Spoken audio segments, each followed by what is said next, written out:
As the first presenter after lunch, I will really have to keep up with the excellent presentations that we had during the morning session, so I'll try to do my best, okay? The title of my presentation is Research and Innovation Across RunEU. So I'll try to present the plan and the goals for RunEU and RunEU Plus Coordination to Support Action, supported by the Horizon 2020 European funding. I will share some of the achievements of this last year, but also the current state of the work within RunEU, and then present the planned activities related to research and innovation, both within the RunEU European University, but also within this fabulous new project that we are starting now, RunEU Plus. The RunEU Regional European Network European University is a consortium of 7 like-minded universities. We all come from 6 different countries in Europe, 7 regions that have a lot in common. We are away from the main capital regions of our countries. All of our universities are strongly focused on cooperation with our regions, with business and society. And RunEU European University is all about improving cooperation between our universities to achieve excellency in education and research. We are focused on providing our students with future skills, but also on creating new and advanced applied research projects, which are able to contribute to the social, economic, and cultural development of our regions, but also to the promotion of European values. We want to create in our students the skills that will enable them to be real European citizens of the future. So, as we have seen this morning, research and innovation is truly at the core of our regional European network university. And this is because besides the pillars related with pedagogical innovation and the creation of new collaborative degrees, supported by Work Package 3, in which we have already created 1 global future and advanced skills academies, but also 7 institutional FASA that are really driving pedagogical innovation within our universities and the creation of new programs that will deliver those skills to our students. And this will advise on the creation not only of future collaborative European degrees, but also on the short and vast programs for our students. The second pillar is related to research and innovation, and it is based on 2 work packages fully dedicated to this purpose. The first one is Work Package 5, RunEU Discovery Program, that will then lead to Work Package 2, the European Innovation Hubs. These work packages are embedded in the overall plan of our European university, in a sense that the research activities are connected with the education activities, and the European Innovation Hubs, by connecting us to our regions, to our external stakeholders, will also inform our future degrees and our current short advanced programs, which are the skills that are really needed currently by our companies, by our social organizations, by our regions, but also how can we connect the research activities developed within our university with the education in order to provide our students with the skills that they need, but also to embed them in joint projects developed together with business and society. Besides these 6 operational work packages, we of course have the 2 transversal ones, the coordination and management and the dissemination and sustainability work packages. And 2 distinctive features of our European university is the creation of a student advisory board, but also the creation of 1 advisory board composed by the 34 associated partners that we have in our 8 different regions, 6 different countries. And these associated partners come from all areas of society, cultural, regional governments, economy, but also research-related associated partners. So we have a strong advisement on how we should provide and progress these research and innovation activities, and how we should embed them also in our educational activities. In this presentation, I will focus on first, what is the plan within RunEU, notably the work packages 5 and work packages 2, and then I will briefly explain how the RunEU Plus project will expand these activities and really engage us more in the cooperation with business and society. Starting with Work Package 5, the RunEU Discovery program is all about strengthening our international collaboration and excellency in research, development, and innovation within the RunEU universities. We will achieve this through the creation of future-looking joint research, development, and innovation teams and procedures, which will increase and embed sustainable interregional research and innovation projects across the RunEU Alliance. The RunEU Discovery Program is all about the operationalization of international RDI activities through strong collaboration between our universities, our current research groups, but also with our regional innovation clusters and the future European innovation hubs.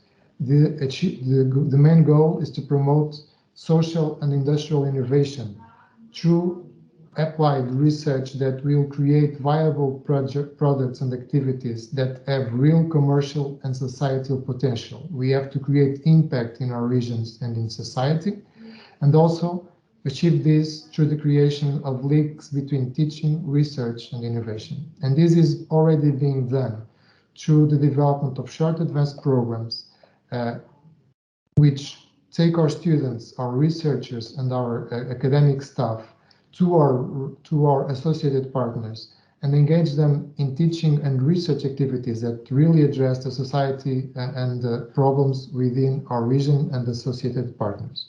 Also, we have a long track record in developed applied research projects with our business and society within our regions. So this RunEU Discovery Program is all about doing this within our countries and in a pan-European approach.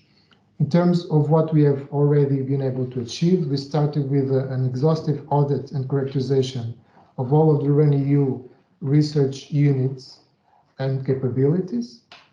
And based on this audit, we have created already 8 future-looking joint research development innovation teams across our 7 universities. We had to review the original objective because we were able to find new areas. And of course, we wanted to align these 8 areas with the Pillar 2 clusters defined by Horizon Europe. The first research area is creative art, design, and materials thinking. The second one is food and biotechnology. The third research area is tourism. The fourth is IoT and cybersecurity. Fifth area is advanced manufacturing. Sixth, climate change, circular economy, and decarbonization. Research area 7 is education and social sciences. And research area 8 is health and well-being. So as you see, these 8 areas really are broad enough to encompass all the activities, but also, and most importantly, the key areas for the development of our regions. Each of these research area has currently its own research team, which engages colleagues from all 7 universities, and they have already started to work on their own programs. So we have each of the research area is able currently to develop their own programs, their own activities, and their own plans. So they are really gaining momentum and independence and strengthening the collaboration between our universities. Besides the creation of these research area groups, we have also been able to develop a RunEU research framework with a lot of important documents that support the current and joint activities between our universities. In terms of what we have also been able to do in the first year, through this collaborative work, we have already achieved 30 project submissions across the Alliance, with 16 projects approved, with an overall financing of over 18 million euros in the last year. So this is really remarkable and an excellent sign of what we can do when we cooperate and really aim higher in terms of the excellence of the RDI activities within our universities. One other important activity for us is the joint supervisions of postgraduate students. And we have already 6 joint supervisions on their way between different universities, at the PhD and master level. Also, we are now in a position to launch the RunEU Discover International Mobility Program, which is completely designed now. And this International Mobility Program for Research will encompass 72 grants for 4-week mobility for research staff, 24 grants for 12-week mobility for research staff, and also 72 grants for mobility for our postgraduate students within the network. So this will be a great also contribution for the cooperation within our universities. Moving on to work package 2 related to the European Innovation Hubs. And this is all about the creation and growth of sustainable cutting-edge networks within our regional innovation ecosystems that will increase the collaboration of RunEU within 3 target areas that were identified among the European University. These 3 key areas are future industry and sustainable regional development, the first area, the bioeconomy, and third, the social innovation. So the European Innovation Hubs will be self-sustainable infrastructures that will have international research teams, and they will join our existing national and regional innovation clusters, together with the international research development and innovation teams that resulted from the RunEU Discovery program that I've just presented. They will engage our regional stakeholders and associated partners and take care of their requirements, but also they will pay attention to the international innovations that are currently occurring within Europe. And they will encompass these multinational research units with shared infrastructures and teams. And these 3 innovation hubs will work towards the specialization strategies of our region, or of course, the sustainable development goals of the United Nations. And this, as the outcomes, we will provide cutting-edge inter-university research opportunities. We will engage in collaborative, challenge-based international research projects with our international research teams. We will support the creation of international and collaborative master's, PhD, and short advanced programs within RunEU. We will really secure inter-regional collaboration and provide our regions with the conditions to be globally competitiveness, and also enhance the links between teaching, research, and innovation. One important activity of the European Innovation Hubs will be the identification of the future and advanced skills that we will then feed into our short advanced programs and collaborative degrees. And also we want to promote, together with our associated partners, the regional environment and inclusive social policies aligned with the main goals of Europe and European research area. In terms of the achievements, we have also provided a detailed audit and characterization of the existing regional innovation clusters, research, development, and innovation teams and their activities. We have devised an European Innovation Hubs strategic plan for the creation of these 3 European hubs, innovation hubs. And as we have seen in the morning, we have no global roadmap for this. Each situation is a particular situation. So now we are in a position to start developing these 3 European innovation hubs with all the particularities that they have.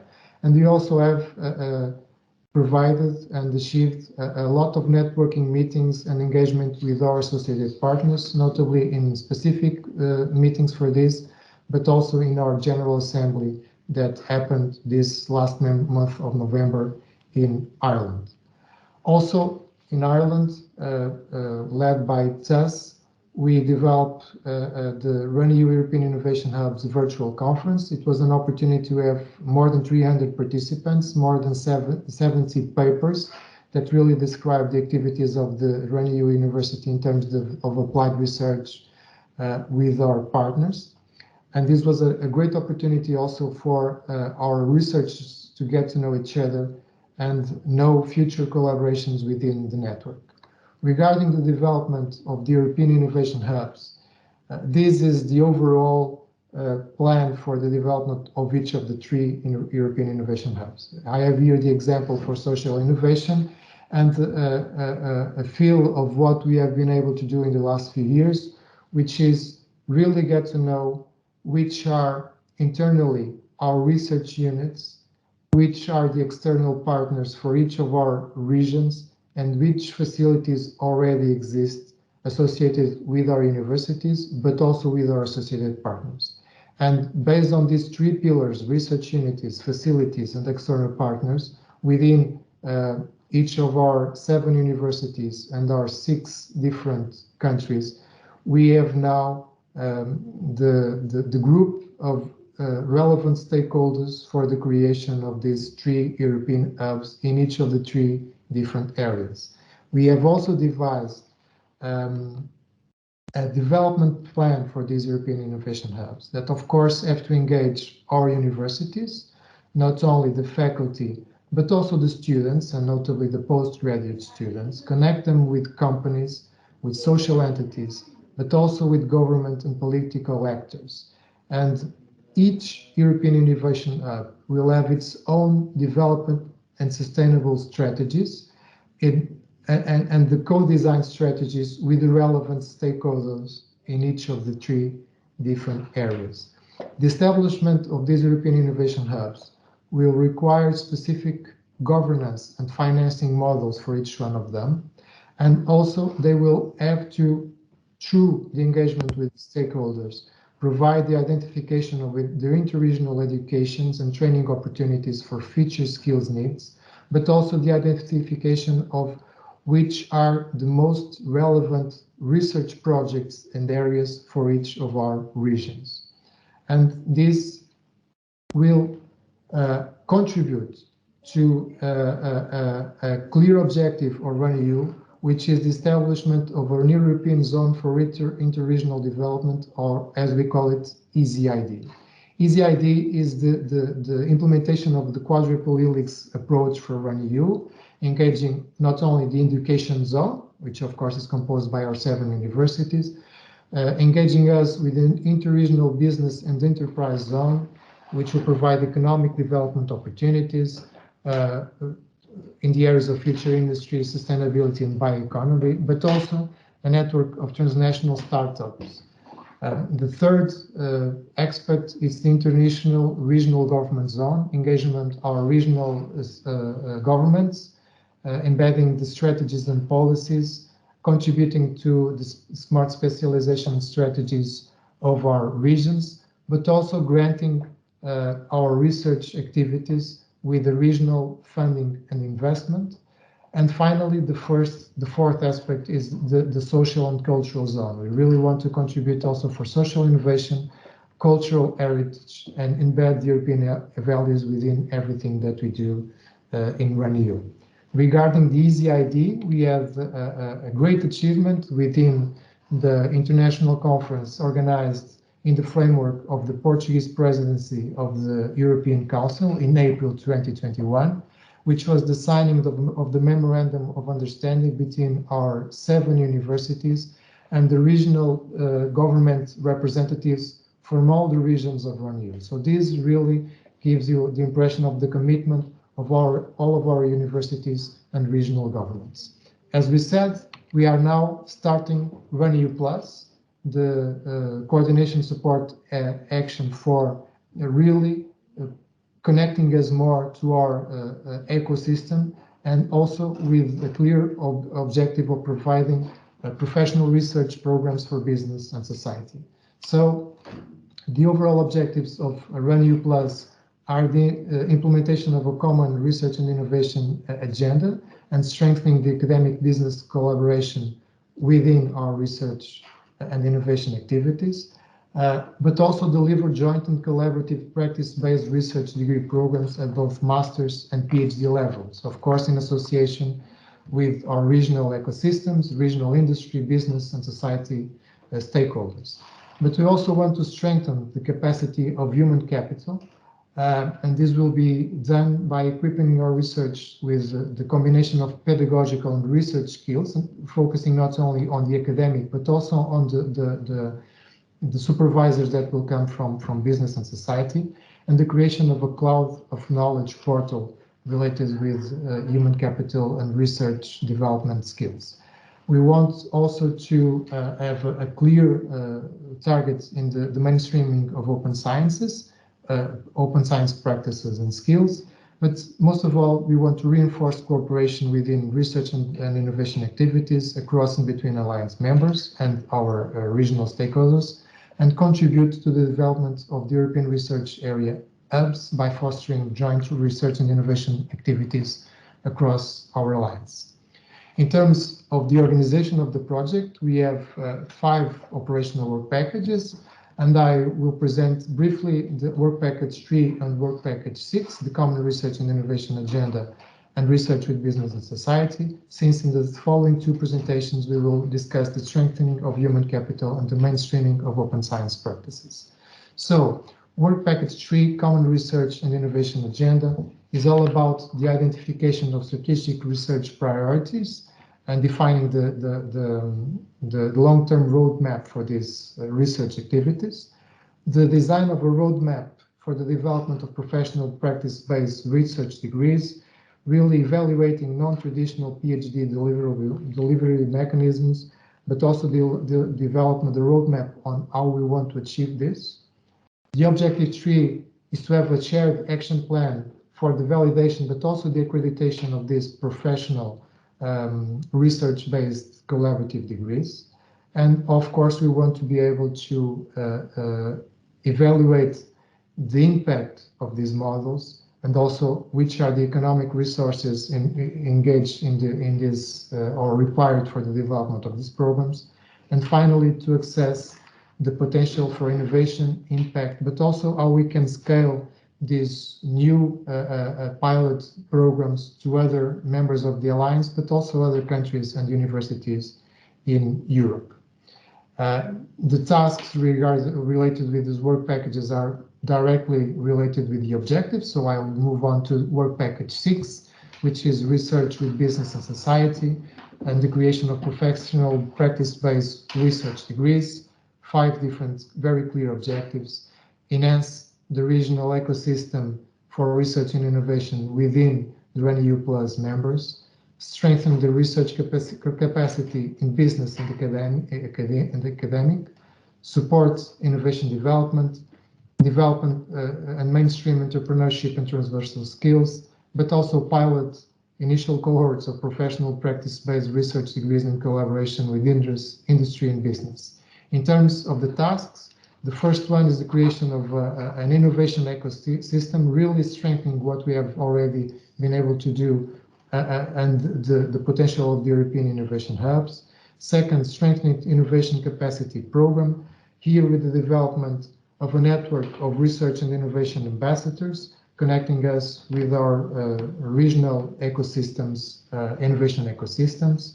Third, strengthening research supervision capacity, by the delivery of research supervision programs and the accreditation of these professional development programs delivered to work-based supervisors, advisors, and mentors. Fourth, introducing innovation and cooperation by developing strategies to promote our European university with external stakeholders, for instance, through the research and innovation ambassadors, but also through the creation of innovation vouchers and the cooperation with our business incubators. Fifth, mainstreaming European international entrepreneurship and transversal skills programs, which should be accredited, based on also seminars, workshops, boot camps, and summer schools. Six, pilot practice-based research master programs, but also at the level of PhD. The goal is to create 3 network-wide practice-based research master programs and 1 international practice-based PhD program. So this is a short summary of our goals and objectives for these next years of cooperation regarding research and innovation. It has been a great pleasure. Thank you very much for your attention. And good afternoon, everyone. And it's a pleasure now to say a few words in this conference, which has already been so interesting. And I very much share the views and opinions and experience that have come up. And I know that my presentation will also overlap with these previous ones and a little bit repeating, but I hope that you can get also some new ideas and aspects when I have this title, Strengthening Human Capital. This career tracking of doctorates, so in Europe, they show that less than half of the doctorates, they work at the university after their graduation. Most of them, they will work in business, in industry, in public sector, as an entrepreneur, and so on. And I think that it is just recently that universities have also started to admit and say this explicitly, that this is the situation, and also that universities need to pay attention on these workplaces that doctorates then will find themselves. And next slide, please. And so it has already been discussion about impact, but so also this, that when we speak about research impact, so we need to define also what do we mean by it. And in this Run EU Plus, the focus is very much, we can say that, practice development, also when we think that we are aiming to develop practice-based master and PhD programs, but so that there are other kind of impacts that surely we want to keep in our mind, like wealth and prosperity, and also that basis for decision making. But this practice development is important impact in our activities. Also on European level, European universities has just this year published the report in which it is very much underlined that universities in future, they are hybrid in their nature, and also that very much want to do collaboration with the society, with citizens, and so on, paying attention on sustainable, on gender aspects, and so on. Next one, please. And so here on this slide, you see this work package for these objectives. This is just quote from the work plan, so that especially partners, you of the consortium, so you know these objectives, but so just a little bit summarize this, that we first need to identify these current practices, thinking the career development at the universities and what kind of guidelines there are, mobility guidelines, resources, and so on, and also then go further with research career development program ideas. And also, of course, all in these development practices, we need to also evaluate, assess them, and so some kind of career evaluation system will be developed.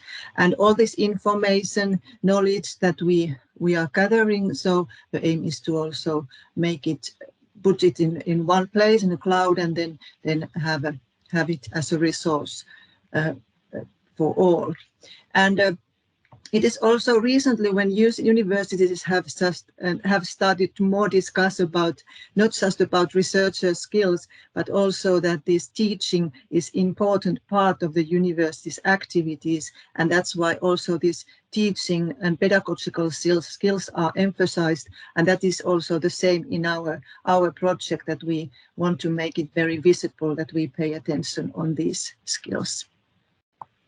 On this next slide, there is it refers to one document which we study and we keep clearly in our mind, this European Charter for Researchers, the Code of Conduct for the Recruitment of Researchers.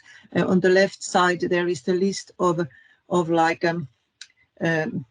features and skills and competencies that researchers are expected to have, and so that is, they are important.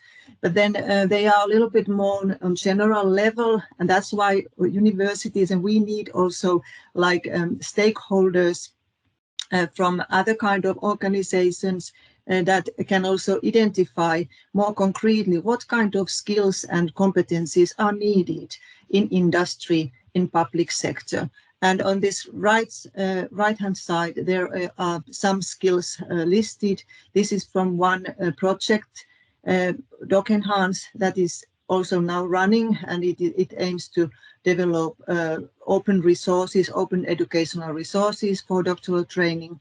And so these skills were identified in regional stakeholder meetings.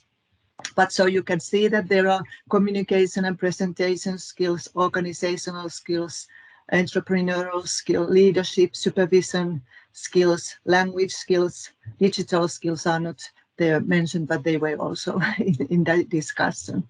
But so these kind of lists are important for our work, and also it like gives a picture and also provide information that in what kind of issues we are dealing with when we speak about like strengthening researchers' career paths. And on the next slide,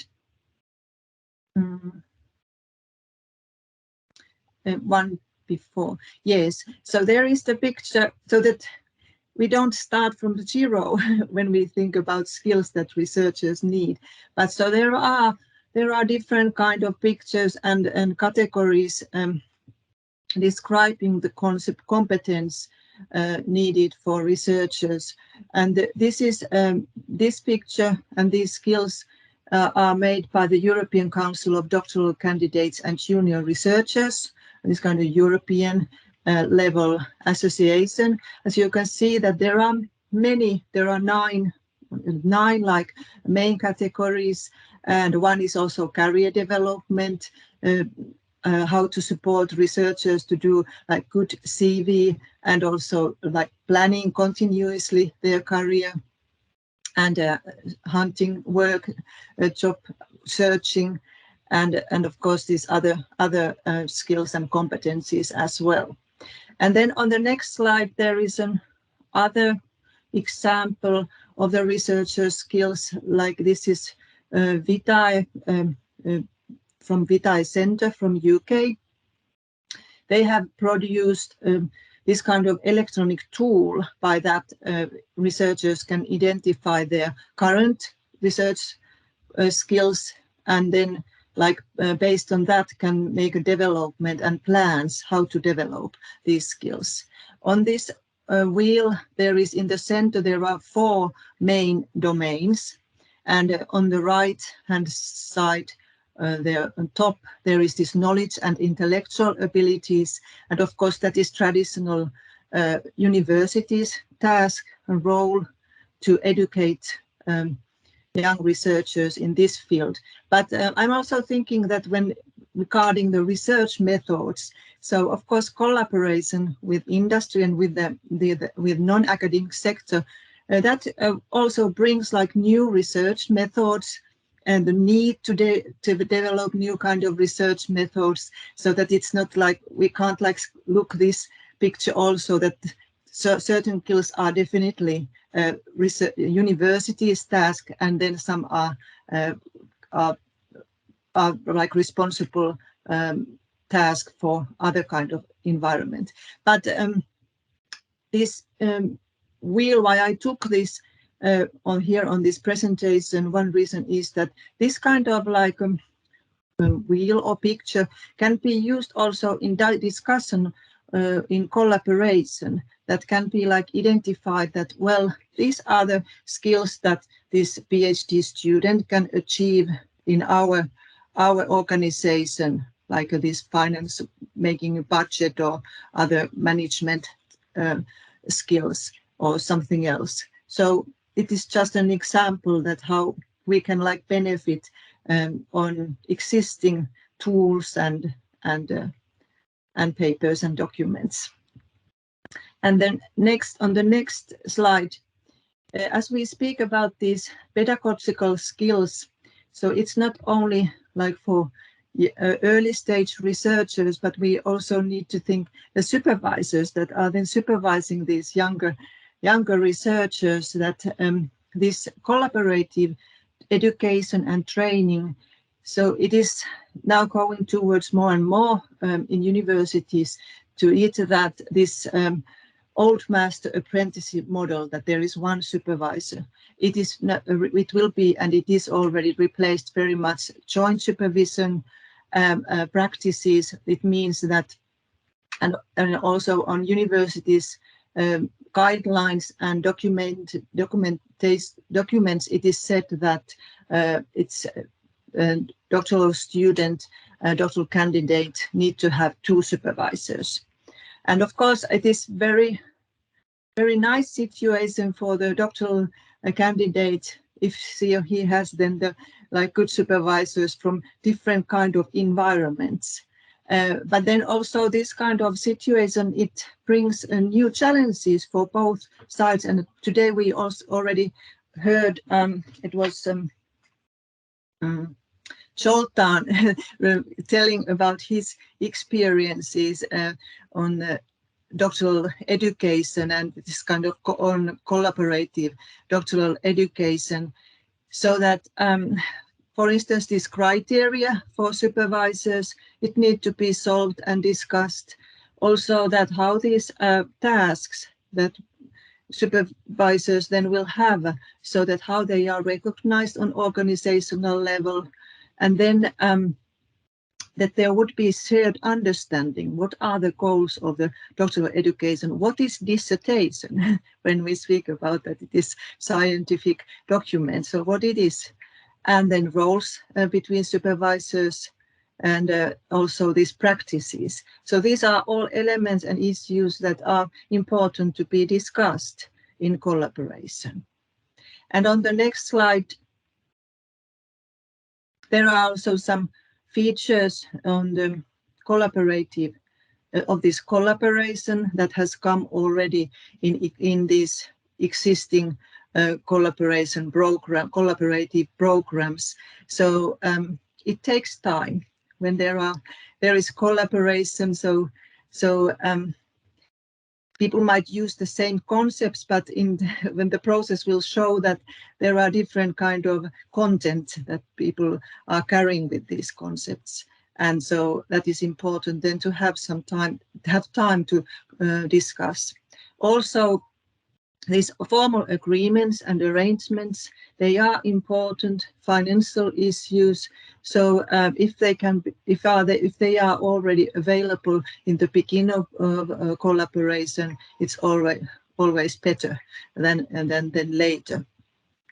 Flexibility is needed, especially when there are different kind of organizations and different interests. So you have to have flexibility also in the plans. And then about these supervision practices that I mentioned, so they also demand collaboration and discussion a lot. It has come also in research that trust between parties, that is important. And then we come also, or in my thoughts, I come to these questions that how we can train people that they are trustful, they have motivation, they have empathy, and they have all these communication skills. They can tell about that, what they can and what they can't, and so on. So all these are also related, that challenges of collaboration, they are also related then to this research competence and skills. But sometimes it can be taken as an excuse that, well, we don't have money to do this collaboration, but it is shown that it can be some structural and cultural obstacles. They are not, they can't like be solved with money, but it is more a question of the mind and open-mindedness, and then these personal qualities. So on the next slide, I have just added here some of these issues that we will now gather from the partners in this project, some of this information about these current guidelines and national level guidelines. And so guidelines to do this internal collaboration and external, and also mobility possibilities, and research assessment and research career evaluation systems, if there are any. So these are the tasks that we will now work further in the project, and this is also just a draft. I'm collaborating with some partner members, and so this is just an example as a draft about this issue. On the next slide, I still have something, I think, yes, that on European level there are already very good networks that can be supportive. They produce documents and material that can be used also in our work, in our collaboration. This EURCD is well known. There are many universities as members of this network, and BRIDE is another. And then this Eurodoc is especially for doctoral candidates and junior researchers. So it is good to know also that there exist these kind of networks.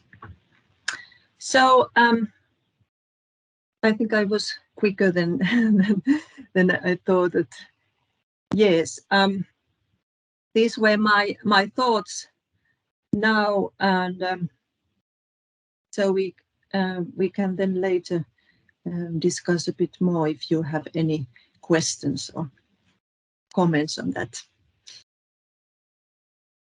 Thank you. Well, the title of this presentation is Open Science in RunEU Plus, and I will tell you something about the benefits for science, business and society, and it's not only in RunEU Plus, but of course Open Science has benefits overall. Next slide, please.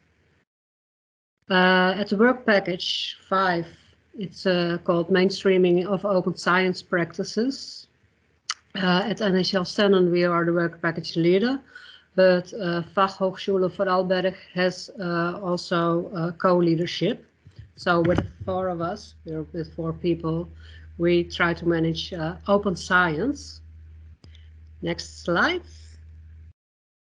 Well, this is one to tell you about. I first want to tell you about 2 research stories from some researchers at NHL Stennen.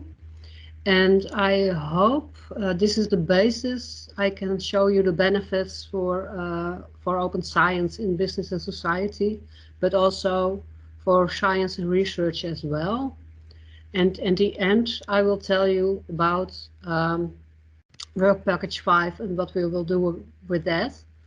But for now, it's for me is to say the importance of open science is the most important thing to tell right now.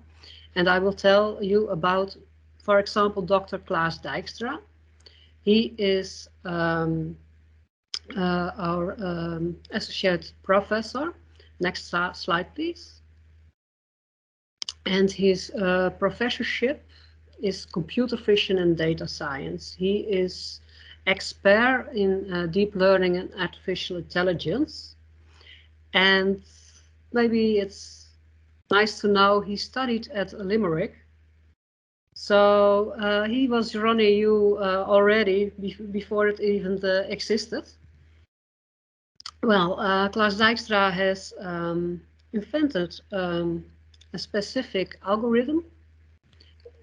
This software code he called CentroidNet, and it can localize and count, well, very different objects. And he went to a congress to tell about it. And next slide, please.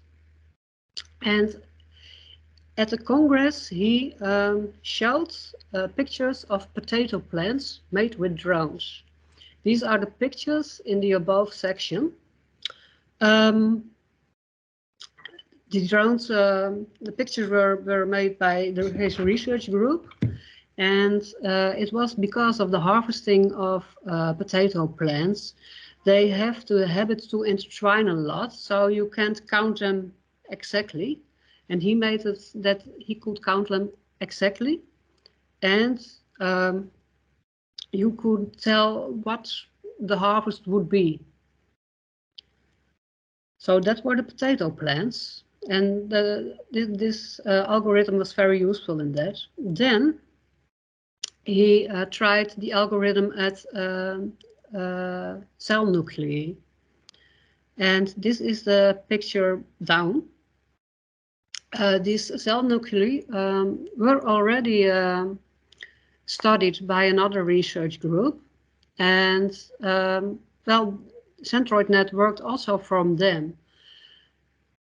Next slide, please. And about research data is saving time and money. This cell nuclei were already there. They were already studied. They were already validated. And so it makes your study more transparent. And you have to take, you don't have to take pictures anymore because they are already there. So it saves a lot of time. And it's also good for knowledge circulation. As I show also in the rest of the presentation, other disciplines and also international agencies can make a profit of reuse from data. As you can see in the next slide,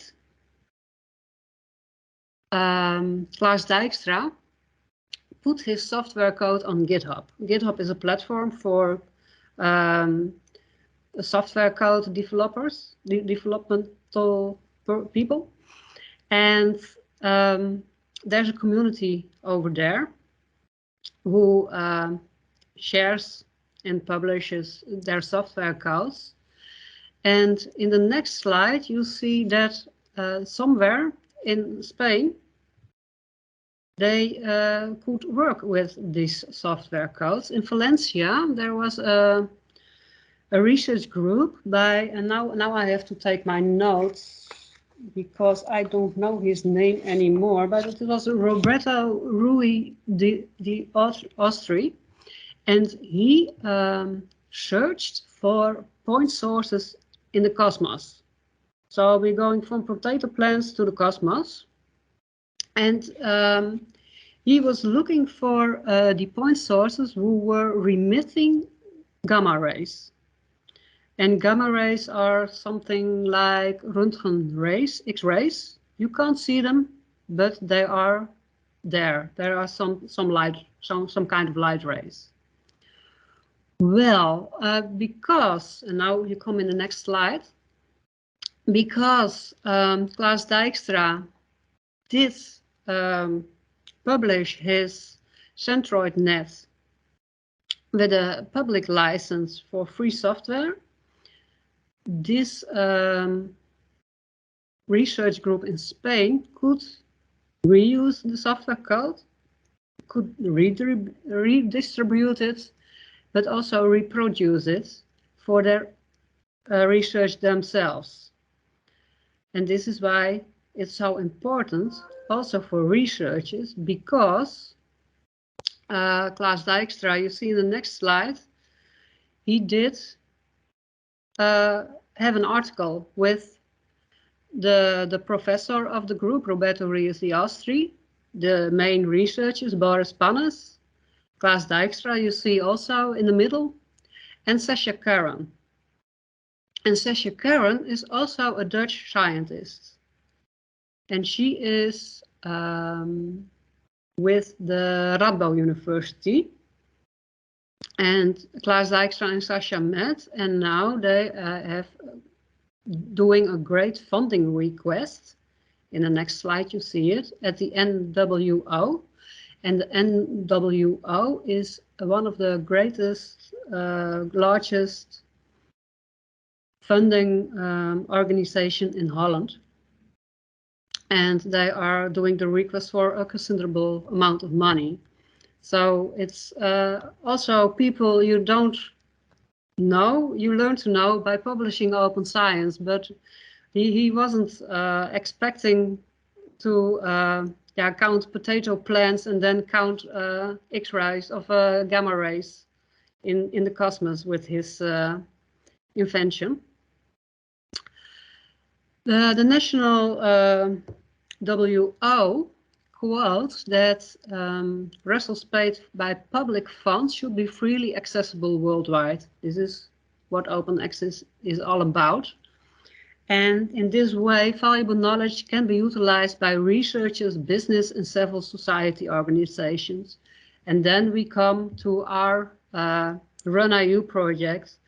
Also, the regional organizations, our businesses and our organizations have benefits from open science. Because, and now we come to the next slide.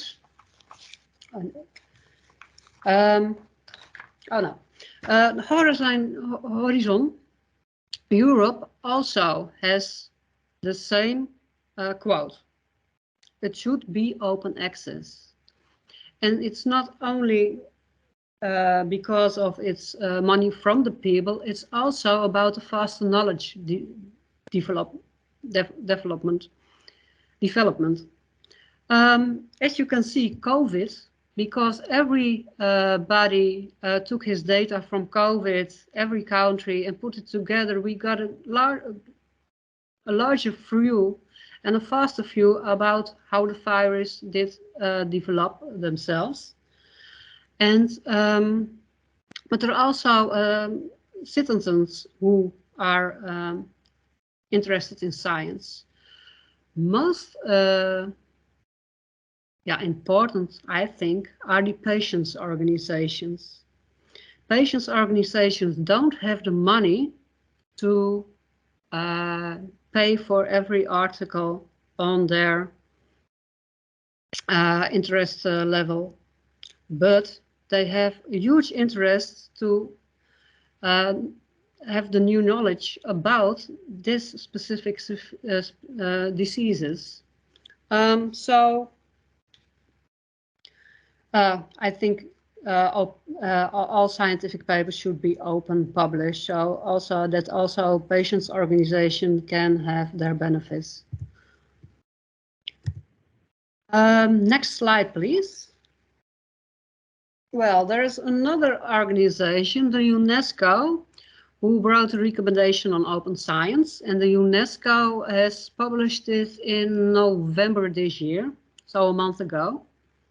And it mentioned, among all, also the United Nations, and the articles you see there are the Universal Declaration of Human Rights. Article 19 gives something about that everybody has the right to seek, receive, and impart information through any media and regardless of any frontiers. Yeah, frontiers you can see as boundaries between lands, countries, but also paywalls. And Article 27 gives, and I give it the first is more important, as everyone has the right to enjoy and share in scientific advancements. And well, it can't be better if we share all our scientific knowledge together. So if we talk about the United Nations, and you go to the next slide, you talk also about the Sustainable Development Goals, which are in the next slide.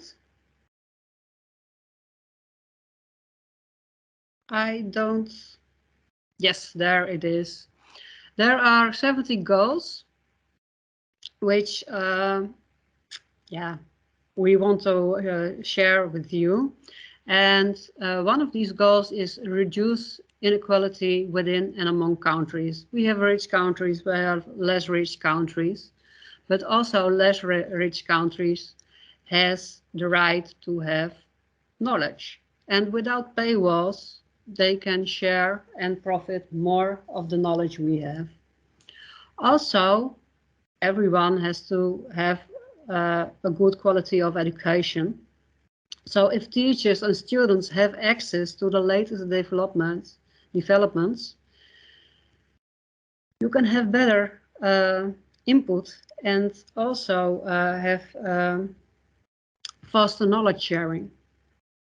And because of all that, all of these goals have a scientific part in it. So because of gender identity and climate action and all these kind of goals, have faster development as we share our data, our sourceware, and our articles in an open way.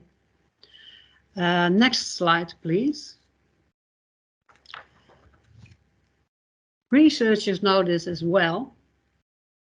So the European Code of Conduct for Research Integrity is revised because of, among others, the open science movement. And there are several things they are set in these conducts. But I want to emphasize on the institutions in this slide, because research institutions have also a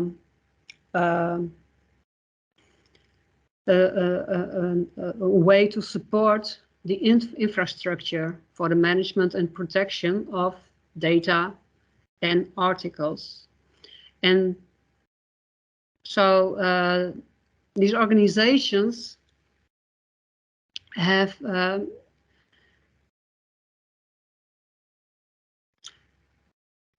have the need to have also data that are reproducible, traceable, and accountable for. And also, and now we come to the human capital again, research institutions and organizations reward open and reproducible practices in hiring and promotion of researchers. So within the human capital, they must also look at rewarding open science for researchers who do open science. Next slide, please. Not only institutions are important, researchers are also important. This is the second story about a researcher we have at NHL Stenden. This is Albert Postma. He is professor of applied sciences at the professorship at scenario planning. He's an expert of over-tourism, and he publishes open science mainly. And these are two of his works. You see in 2017, he is a publication from 2017 is already published 207 times, and in publication with Koens at 2018 is cited for 469 times. So this is well done, because open science articles are more cited. As you see in the next slide, Albert Postma had his study about triggers that cause a turning point in the acceptance of tourism among residents of tourism destinations. And at that time, the word over-tourism wasn't existing yet, but he looked at the turning points, and he looked at the turning point on, among others, Vlieland and Terschelling. It's very regional. These are very regional islands, and they became they had good results with that. And then they found out that this also could apply in other situations. With the regional aspects, Vlieland and Terschelling, they went to international aspects, and cities like Amsterdam, Copenhagen, Lisbon, and Munich and Barcelona paid for this research. So it's good for your research development. It's also good for your what you studied in the region. You can put out in another context and look if it's the same, have the same results. So it's better for all to do also research in your regional communities. Well, on the next slide, you see the open journal, an open journal, and it's not it's our open journal. It's the Journal of Tourism Futures. It's provided by NHL Stenden and ETFI. They and ETFI is the European Tourism Future Institute, and they take care that researchers can publish open access in the platinum way, which means that ETFI and NHL Stenden will provide the costs for publishing. So new researchers and researchers from less rich countries can also publish in this journal. Because of the fast review and the early science, current teams are fast on the internet. Early site means that the article is already published on the internet, but not in the journal. As soon as it's published in a journal, they can get a DOI, Digital Object Identifier, and then they are officially in the journal. But unofficial, they are already on the internet then, so you can also cite them already then. In the next slide,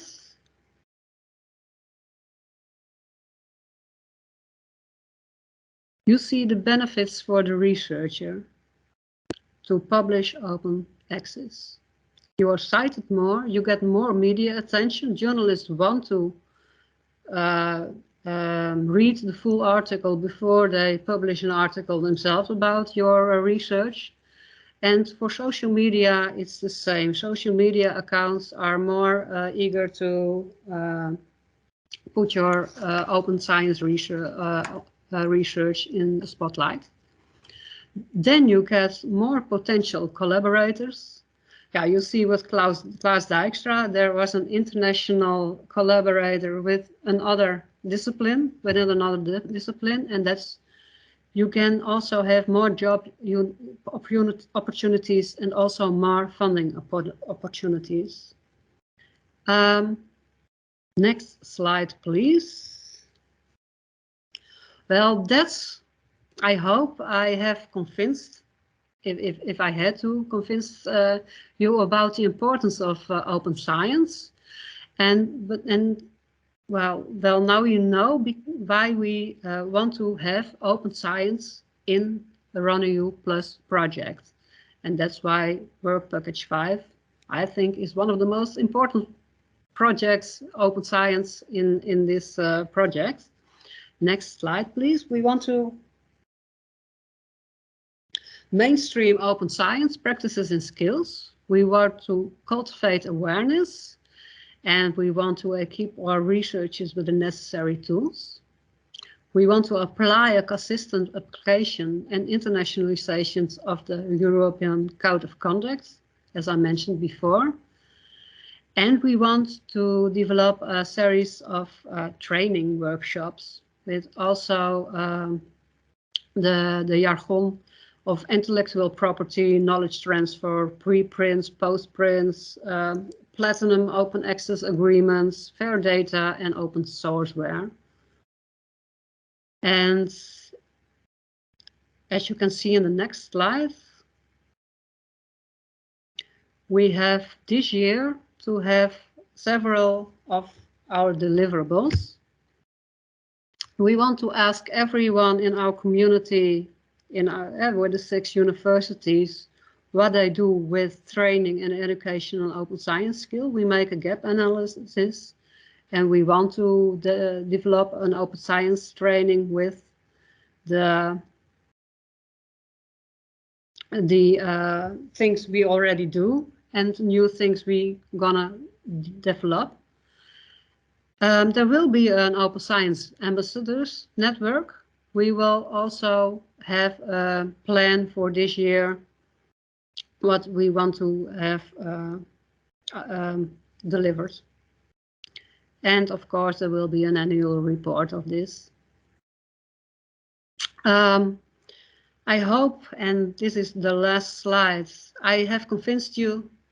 And if you want to know more about open science or the work package in open science in the RunEU Plus project, you can mail me at the email address on the slides. Thank you very much for listening.